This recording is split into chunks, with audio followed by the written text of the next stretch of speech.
Good afternoon, good evening, or good morning, depending on where you're joining us from in this world, and welcome to another edition of the iFlip Mailbag, where it's essentially a Q&A type of show where we answer all of your questions about the iFlip, about the crazy new world that we live in right now, with banks failing and crypto dying and all that kind of stuff. This is more of an interactive kind of a show, whereas the AI Circle is more of a kind of like a news update segment. So get ready to engage with us. We have a ton of fun new announcements that are pretty major that are coming today, and you will be if you're here live, you're among the first to hear it and to get that announcement. And of course, joining me today is my co-host, Lee Gearhart, our director of sales. Welcome, Lee.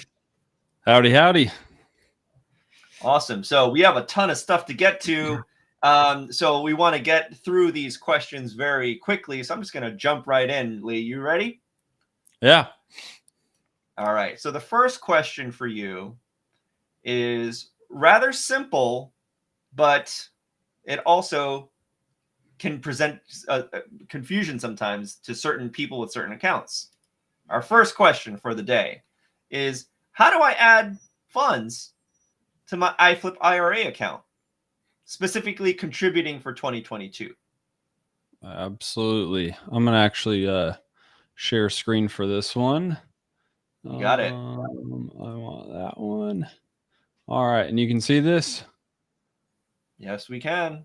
Perfect. So under the funding tab, in any IRA, we give you two options. So one is to contribute money, and the other is to transfer from an existing account. I think we've talked before about how long you have until basically tax day, how long you have to make contributions for 2022. So you'd have about another month or so to get those 2022 contributions in, and you'd actually click right here.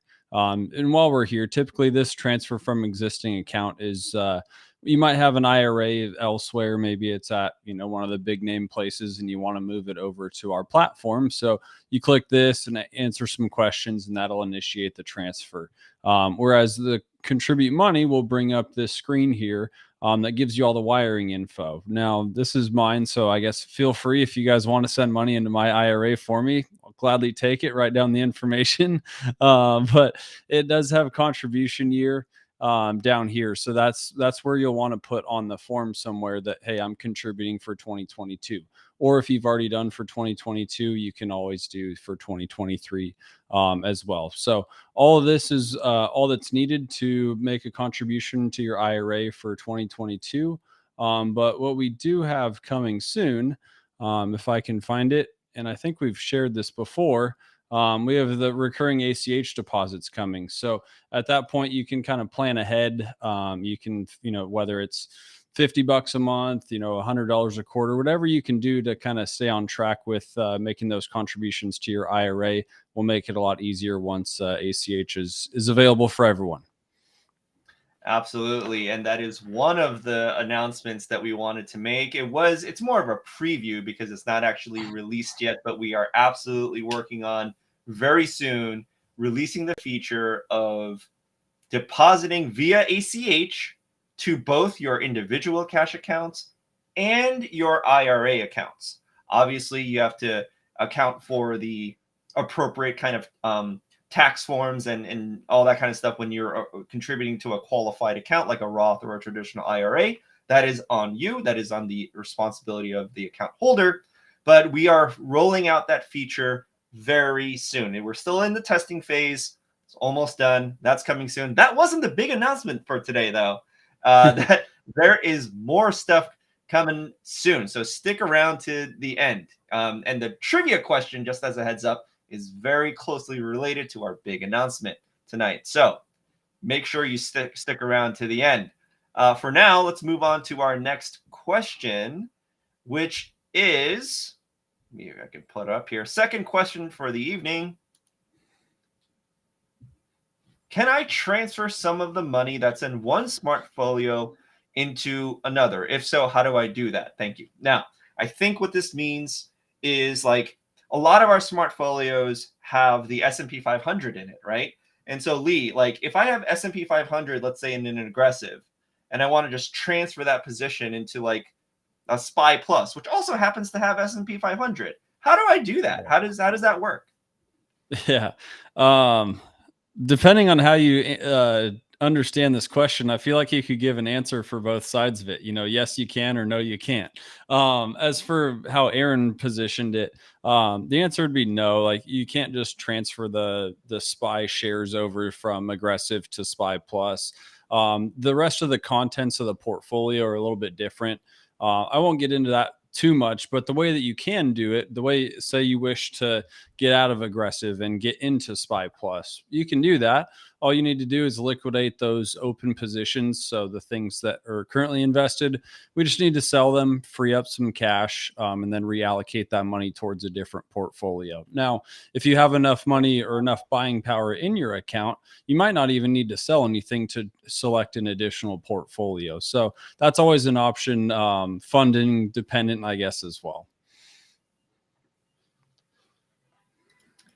Absolutely. Now we I think it'd be cool to be able to do that, just be able to shift positions without having to really create a buy or a sell transaction. But currently, as presently constructed, that is not actually available. You would have to sell out of a smartfolio in its entirety and then recuperate that buying power and then take that and buy and put it into another smartfolio altogether. I never really thought that that was going to be a limitation, but this is a very interesting way of asking how to pull that off. Now, maybe in the future we'll be able to seamlessly, transition positions, but as of right now, it doesn't exist. So you have to do one smartfolio at a time. Now, I actually had some of these questions that were a little bit longer on a different slide, and it wouldn't load up for some reason. So I'm going to try to share my screen here in a different way. So bear with me for the next question because it's long, and I didn't want to just squish the text on the bottom of the screen here. So let me see if I can get this to work. Share my PowerPoint. Excuse me. That was like that. And then that button there. Hopefully this works. Now, let me know if you can see that. Good to go. Okay. Now, obviously, this is not the full screen share. It is just the PowerPoint window. So excuse the clumsiness of the screen share. But here's our third question of the evening. I am invested in Red Oil. The AI bought PAA and ET today, and on the 10th, it bought XOM and XLE. Is it supposed to be staggered like that? So bought different stocks on different days, even though it's in the same smartfolio. Lee, is that how it's supposed to work? What's going on there? Yeah, we see that all the time. Another way I've gotten this question, I still get it pretty commonly for people that are new to iFlip and just kind of in the fact finding stage, if you will. They want to know more about us. That when I talk about portfolios or smart folios with them, they're like, wait, so this is just like a fund, you're either, but the AI is saying, oh, should I be invested in all these or should I be in cash in all of them? And as the question kind of said, based on it saying these positions were all bought in a staggered fashion, I guess, Exxon was bought on a different day than Plains All American, and Plains All American was with Energy Transfer. So that does happen all the time. I see that in my account all the time as well. The AI is treating each of those positions inside the smartfolio independent of each other. So it's not like a whole fund trading in and out, everything in or everything out. So that's why you'll see these staggered trades like that.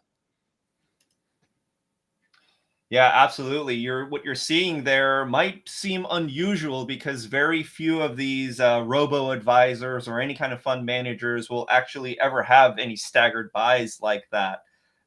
This is something that is unique to iFlip, and it's an indication that the AI is managing and governing the buys and sells and holds for each stock in each smartfolio independently.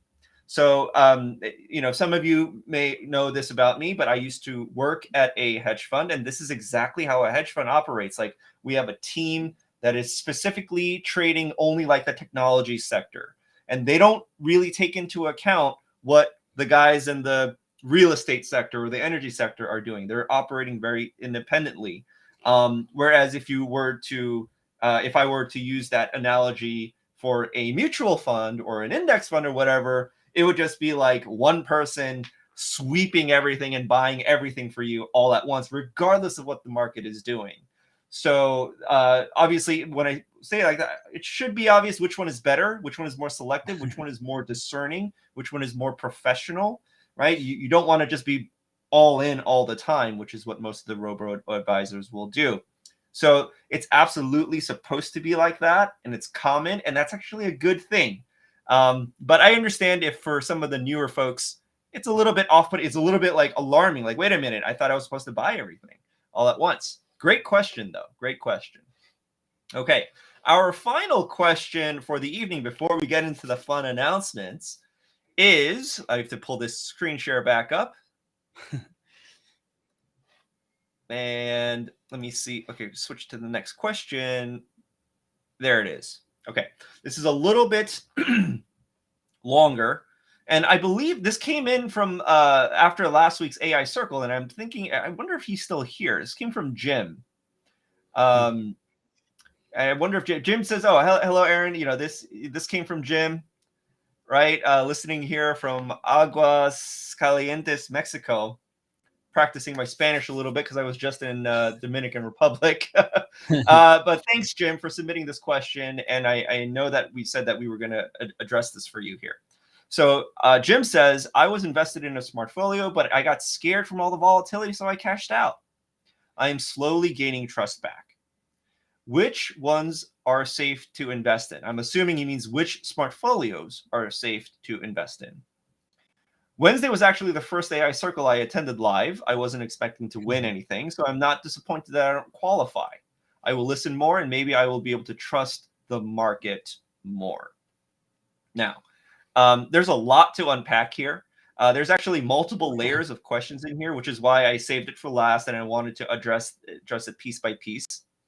But first, I want to give you a shot at it, Lee. Which ones are the safe smartfolios to invest in? I mean, honestly, even our aggressive stuff is a lot. I don't like to use the word safer per se, but it is more safe than anything traditionally. The AI, regardless of the smartfolio that you're using, the one thing they all have in common is the AI managing the risk for them. So by nature, they're all going to handle that volatility much better than just a buy and hold. I'm trying to think of a well-known company that's like tanked this year. I know Apple's been doing pretty well. Anyway, just XYZ company, you buy and hold them. You might have a 10% losing day or a 10% losing month, and that's obviously not what anyone wants to have happen. So the nice thing about what we do is that we do add that layer of protection with the AI so that you're not fully invested and just susceptible to whatever the heck the market decides that it wants to do. By nature, I would say the conservative ones are a more safe, I guess, or less volatile than the aggressive ones. But at the same time, it depends on how long you're investing for. Over time, the math at least says that something that's aggressive is going to outperform something conservative over a long haul. However, the conservative stuff might have smaller drawdowns and they might be considered more safe, I guess. Yeah, absolutely. Thanks for that, Lee. And my 2 cents on this question is the simplest answer is they're all safe. Actually, why are they all safe? Because they all have AI protection. It's kind of like asking, well, which house on this block is the safest house to live in?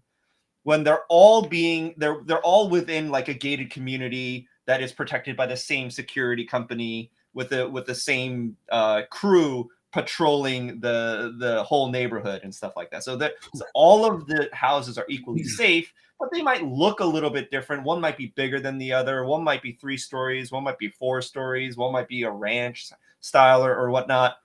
Not that I've ever seen a gated community have that much diversity in their homes. But that's kind of what the analogy that I wanted to use. They're all equally safe. The difference, and Jim, I know that you're here, so if you wanted to, dialogue with us, that's what this show is for. I mean, feel free to chime in the chat. All of the smart folios are equally safe, but they have different styles and different investment theses, whatever the plural of thesis is. Some, like the conservative ones, for example, are going to spend the most time in the market because they're going to be invested in equities that don't really move that much no matter what the market does. A lot of it is going to be dividend heavy. So it's kind of, you're not going to really see that much activity in and out. Whereas the aggressive ones, the aggressive smart folios, are going to have more high beta stocks. High beta meaning that the stock moves a lot. When the market is good, it moves up a lot. When the market is bad, it moves down a lot. So it's a really big roller coaster ride, emotionally speaking, and you're using AI to kind of smooth it out and capture as much of the up movement and as little of the downward movement as possible for an overall superior performance to the market. That is, I mean, I know a lot of people will look at that, and even with AI protection, they're like, ooh, like there's a lot of fear about the volatility. Now, I know you said so what I took away from this question, let me just bring it back up here. What I took away from this question is like, I got scared from all the volatility, so I cashed out. That means that this is very common. And this is a very common thing that a lot of retail investors do because they realize wisely that buy and hold is a flawed system, right? It's great most of the time, but times like right now, it's actually really bad. And you have to spend years recovering in order to make back your money. If all you're doing is buying and holding, you're taking full damage. You're getting full gains, but you're also taking full damage when you do that. So a lot of people try to time it themselves, and that's what I hear Jim did here. It seemed like he tried to cash out on his own. Now, this is a common thing. However, it is also completely unnecessary because AI will do it for you. This is very common. I remember hearing stuff like this during COVID. In 2020, we had the crash. We had the COVID crash. It took us all by surprise. And then afterwards, we got a handle on it, and the market recovered. In 2020, we finished with a very, very strong year, even if you were only buying and holding. So during that time, I remember several of our clients asking me, like, Aaron, should I get out now? And when we did it, like, oh, should I buy back in? And I was like, listen, man, you have to calm down for a second because understand what it is that you're doing. If you try to manually time it yourself, you're actually putting yourself, you cashed out during COVID. Okay. So what you're doing actually there, Jim, is you're positioning yourself to have to make 2 decisions, not 1. Because it's not just about when you get out, right? It's not enough that you get out early at the high. You also have to buy back in near the low in order for your investment move to be a success, right? Because what's the point of getting out high and then getting back in higher because you missed it, because you were wrong, right? That would actually be worse for you, right? So you have to be right twice, not just once. And it's not enough to be right once. You might as well have been buying and holding the entire time. So I think a lot of people don't recognize that. They only see the one decision in front of them about when to get out or when to get in.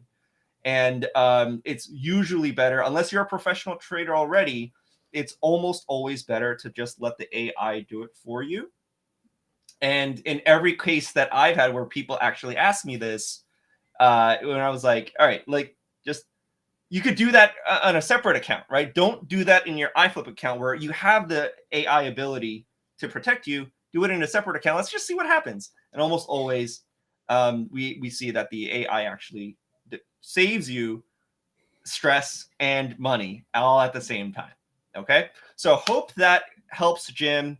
You sold some manually. Okay, so I think that the best tip that I can give you is, look through the smart folios. We have 3 core smart folios now. That's another major announcement.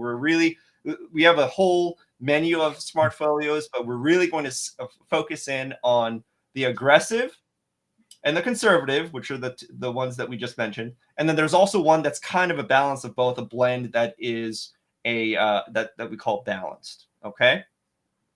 Now, here we go with the announcements for today. So, and also, if you are listening passively, like this is a podcast or something, now is the time for you to pause for a moment, and get on your keyboard or get on your phone, because we're about to do the trivia question alongside this announcement. Okay. Now, let me bring this up here.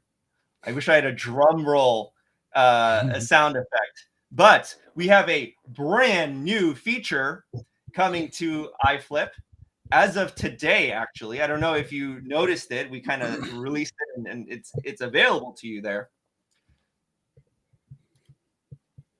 The new feature as of today, March 15th, that is available on the iFlip app is fractional shares. Fractional shares is now available for smart folios. Now, what does that mean? That means that if you had a custom smart folio, or if you had a preset smart folio that had a lot of really expensive stocks, like traditionally, like Amazon used to be really expensive and Tesla used to be really expensive, the minimum requirement to invest in such a smart folio would be really high, thousands of dollars sometimes, right? Also, if there's any kind of rounding error, like you have like $20 left over after buying all of the shares and stocks in your smart folio, you'd have this like idling $25, $35 or something like that, just sitting there doing nothing because it can't buy anything else. It's just sitting there, kind of wasteful. Right now, all of those problems are now solved. Fractional shares are, Steph says, I love that. Yep, I love that too, Steph. Very excited for this new feature. Fractional shares is now available. Now, here comes the trivia question, because that affects the new minimum required investment in order to invest in smart folios, right? Now, you may have noticed it if you were looking at your app today, but here comes the trivia question. What is the new minimum investment requirement now that fractional shares are available for all the smart folios? Okay. Now, the first person, all you have to do is take a look at your app, and it's right there, right? First person to get this question right in the chat is our winner for tonight. Now, I'll give you a second.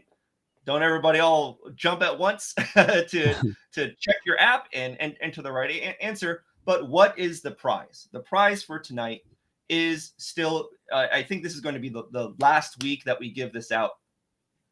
The prize for tonight is, once again, the recording of the October event that we had in Dallas, Mastering the Markets. Now, starting next week, the prize is going to be tickets to our new upcoming event in May. Save the date. It is May 4th and 5th. May the 4th, Star Wars or Cinco de Mayo, whichever one you need to do, whichever mnemonic device you want to use to remember that date. Save the date in Dallas. It is a brand new event hosted by iFlip. It's not Master the Markets, right? It's not Master the Markets. It's actually called Bulletproof Investing.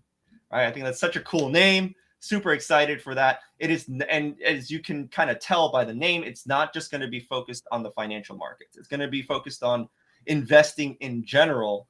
And there's so many things changing. Banks are failing. Is crypto dying, or is it going to come back? Who knows? Right? All these crazy things with this crazy new world. A lot of relevant questions with that kind of stuff.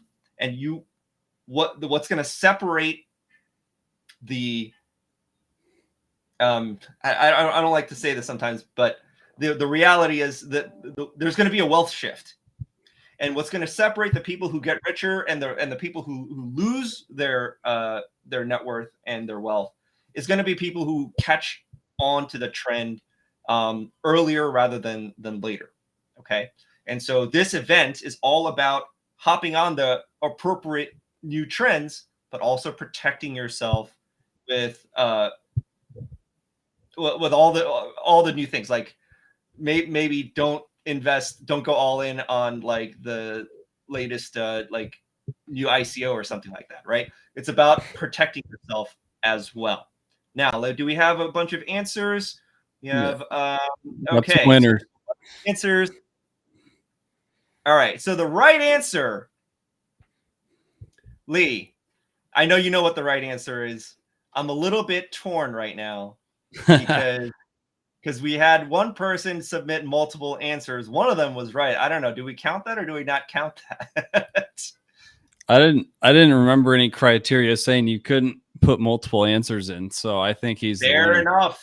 Fair enough. So our winner for tonight is Ronak Patel with 500. That is the new minimum investment requirement amount to invest in any of the smartfolios, $500 across the board. It is a universe. It should be doable.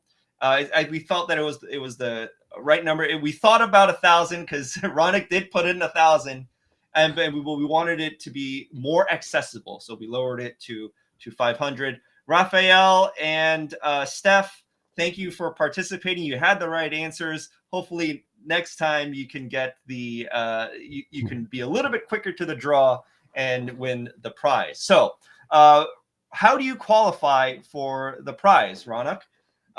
It's not enough that you just put the right answer in for us. You also have to show that you are invested in one of the smartfolios, which should be easier now with the new lowered minimum requirement, right? So you have to show us, either send us your account number or send a screenshot of your account to, let me pull it up right here. Well, it says question for Kelly, but what I really mean there is just email us.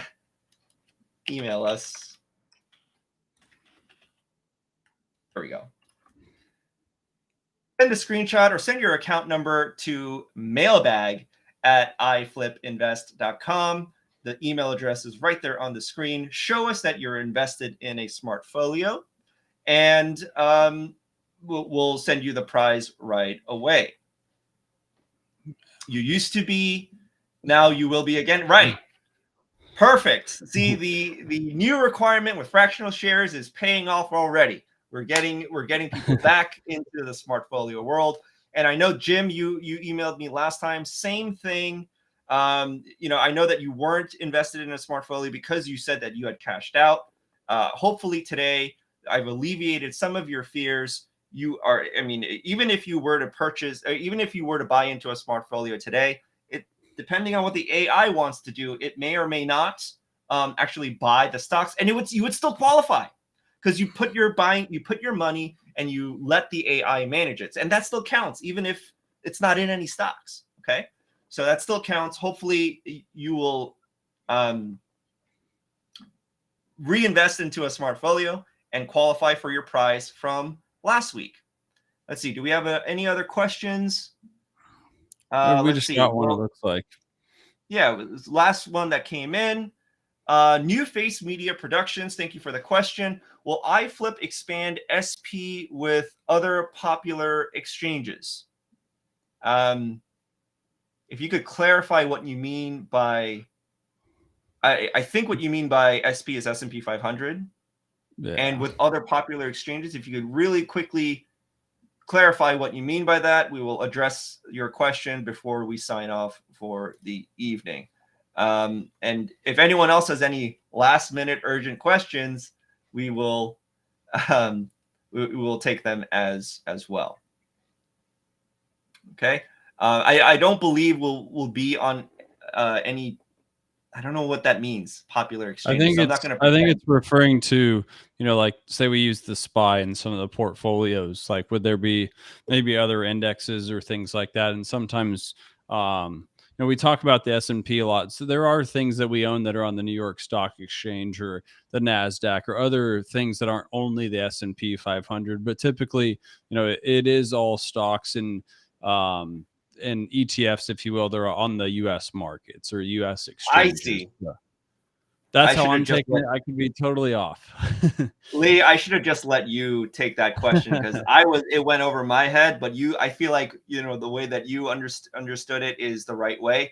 I think what you're asking is, will we use any other ETF or index proxy like the Dow or the Nasdaq or the Russell 2000 in our smartfolios? And I think for now, our smartfolios are designed by our CIO, our Chief Investment Officer, Kelly Korshak. And he feels, and I agree, that the index to use really is the S&P 500. The Nasdaq is a little bit more tech oriented. The Dow is really myopic because it only has 30 stocks, and the Russell is just it's kind of the opposite of the Dow. The best balanced one, the score to beat, the bar that everyone uses in this industry is the S&P 500. So we're probably going to focus mostly on that. And our objective is to outperform the S&P 500, not necessarily the Dow or the Russell or the Nasdaq or anything like that. So I hope that answers your question. Thank you for the question, New Face Media Productions. We will focus on the S&P 500 specifically. I think that does it for this session of the mailbag. If you enjoyed this content, please hit the subscribe button and the notification bell so you don't miss another live stream. And we'll be back next week with Kelly with another session of the AI Circle. So stay tuned. Make sure you like and subscribe, and we will see you next week on another video from the iFlip YouTube channel. Good night, everyone.